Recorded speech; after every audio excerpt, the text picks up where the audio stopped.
Welcome, in front of me I have HiSense LED TV, and today I'll show you how you can change the date and the time settings. At first you have to tap on the menu button on your remote control, then use right arrow and go for the time.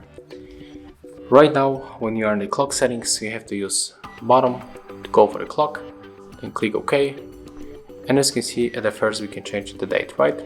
So go below, here we got the month, so currently we got April. We can pick the year 2021, and next we can set the hour.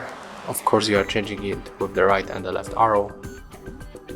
So currently we got, it's 24-hour format, so we got 5 p.m. and the minute is we got 13 minutes.